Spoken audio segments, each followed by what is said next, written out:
Now we need to make the buildings on the other side.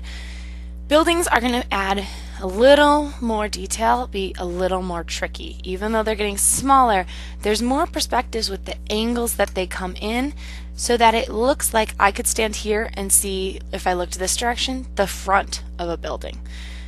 To start this off, I'm going to make one rectangle between these angles, right? It's going to be beyond the sidewalk. It's going to be underneath here.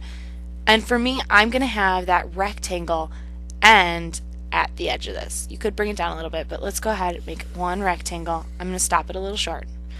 The rectangle is going to run parallel to the top of my paper, right? Straight up here. And the bottom of my paper.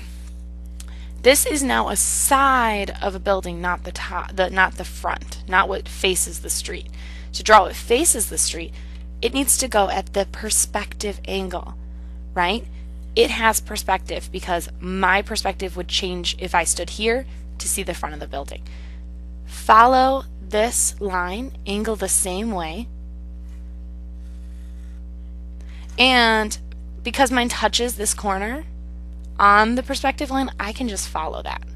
Then a nice straight line on this edge. This is the front of my building, this is the side. Now I'm going to make a few more buildings and they need to overlap. If you don't want them touching this, you still follow the angle just like you did on the bottom. So if we were doing that, draw a rectangle. Now this time it's going to end at this building. It disappears behind it. Overlapping also constantly gives perspective. Now I'm going to get a big building. So follow that and follow this angle, giving it div. There's a second building. Maybe we'll make one little one down here.